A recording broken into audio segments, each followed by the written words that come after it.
I was lost in my thoughts when I suddenly came to myself as I felt a tap on my shoulder. "Hey boy, didn't you hear? They called your name. You're Beck Jiho, right?"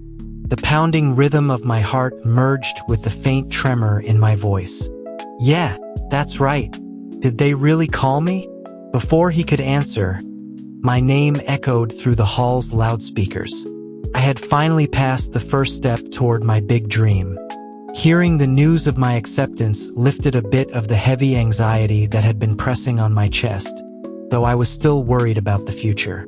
I knew well that on my way to my goal, I might face many obstacles, or maybe, at times, I'd get tired of trying.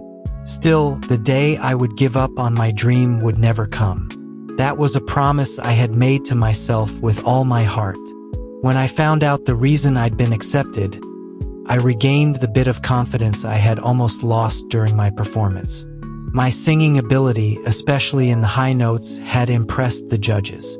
But because of my weak dance moves, I didn't get a perfect score. Still, the fact that I got to stay there was worth millions of points to me. A few other trainees and I, all boys, were placed in a large hall filled with rows of bunk beds. Each bed came with a pillow, a blanket, and a mattress, all covered in white sheets. There were also wardrobes with separate partitions, designed for storing clothes and personal belongings. The hall was spacious, with two large barred windows, one facing the street and the other opening toward another building within the same complex, which was probably the girls' dorm. The window facing the other building overlooked a beautiful view.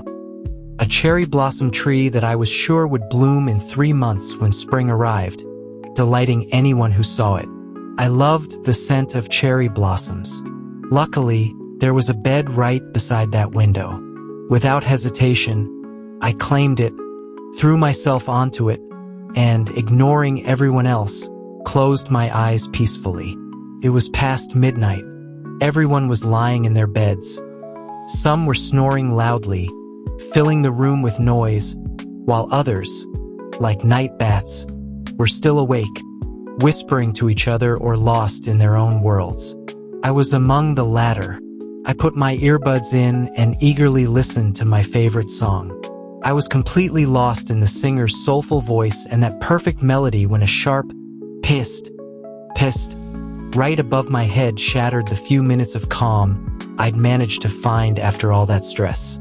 I reluctantly opened my eyes and saw a shadow standing above me. Because of the darkness in the room, I couldn't make out their facial features clearly. I intended to turn on my phone's flashlight when the shadow reached toward me and pulled one of my AirPods out of my ear. "What are you listening to so deeply? I've been calling your name for an hour." I recognized the voice. It was him, the annoying nuisance who apparently wasn't planning to leave me alone today. It seemed like I was doomed to see and hear this guy all day. And now, even at night, he had come for me again. Blood rushed to my face as I almost growled under my breath. "Why can't you just leave me alone? Give me back my AirPod." At the same time, I reached out to grab it, but Tan took a few steps back and, stubborn as ever, lifted his hand and laughed. "Let's see what you're listening to." Before he could put the AirPod in his ear, I stopped the music. "If you're stubborn, I'm no less so. Maybe now you'll learn not to disturb someone's peace." Even in that dark room, I could tell his lips had drooped. I recognized it from his weak, sulky tone. "Why'd you stop it? What would have happened if you'd let me listen too?" "No need. Now go away. I'm tired and want to sleep." I thought if I ignored him, he'd give up and leave me alone. But apparently that was just wishful thinking. With ridiculous persistence, he threw himself onto my bed and tried to squeeze in beside me. Though he was shorter and thinner than I was, I nearly got crushed under his arms in that tiny bed. I pushed myself away from him and snapped. "What are you doing? You're squashing me. What's wrong with you? Go sleep in your own bed. You see, everyone's got their own." "I don't want to. I like it here. I want to sleep in your arms. I think I've fallen in love with you." He was really testing my patience. I was sure that if he stayed one more second, I'd kick him right off the bed. But I had to control myself because of the other trainees. When he leaned closer again, I shoved him back with my hand and said angrily, "What are you, some kind of pervert? Either you get off my bed right now, or I'll throw you off myself." "I don't know, maybe I am. How would you like me to be?" My eyes widened at his words and that shameless tone, but I was too tired to argue anymore. I yanked the blanket from under him and was about to get off the bed when he grabbed my hand. I turned toward him, furious and a little afraid. His strange behavior was really starting to scare me. I was ready to curse him out or even hit him, but the moment he burst out laughing, I shut my mouth. His laugh sounded like the kind that meant he'd been joking all along, and what he said next confirmed it.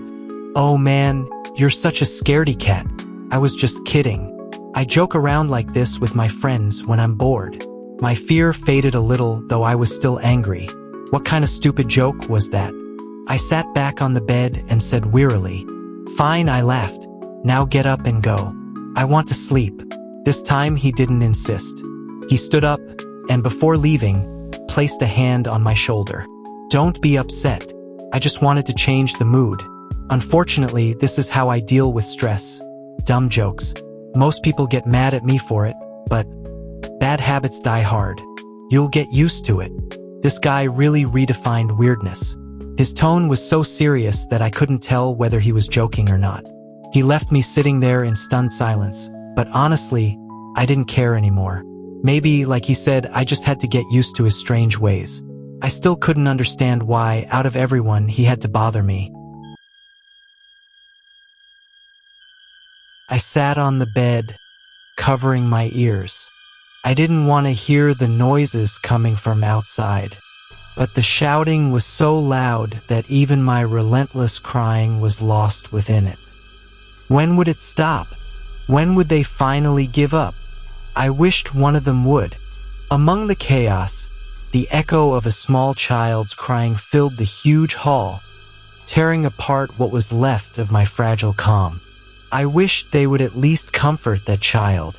I wanted to stand up and tell them to stop, but I couldn't. It was as if a heavy stone was lodged in my throat. For a few seconds, silence filled the space. Then came the sound of a door slamming, mixed with the child's heart-wrenching sobs. And once again, I found myself curled up in my dark room, alone with my swallowed tears. "Get up. Come on. We're gonna be late." "Whoa, why are your hands so warm? And why are you sweating so much? Do you have a fever? Are you sick? Half asleep?" I could barely make out the voice speaking to me. I forced my eyes open, but I couldn't speak yet. It still felt like there was a stone stuck in my throat. For years, that damn stone had visited my throat every night, along with a vague and haunting nightmare that came with my sleep. I threw the blanket off me and managed to open my mouth with effort. "Can you stop buzzing in my ear like a fly?" "Buzzing? How rude. Is that any way to talk? Who knows, I might even be older than you. Tell me, how old are you?" I struggled to sit up, lifting my torso and rubbing the back of my neck. My hair was soaked. How much had I been sweating? I definitely needed a shower. I probably smelled awful. The thought embarrassed me, especially since my clothes were sticking to my skin. After a short silence, the voice asked again, "So why are you sweating so much? It's not even that warm here. It's actually cold." "It's nothing. My body temperature's just a little high. I'm always like this. It's normal." That was a lie. It wasn't normal. It was because of the nightmares I had every night. But I didn't feel the need to explain that to anyone, especially a stranger. I got up from the bed and walked toward my luggage. 19. "What? You asked how old I was. I'm 19. With an excited laugh that was almost a shout, he said, "Seriously? Then I should call you Big Bro. 'Cause I'm 2 years younger than you. Bro Jiho." Without turning around, A faint crooked smile appeared on my lips as I walked away from him.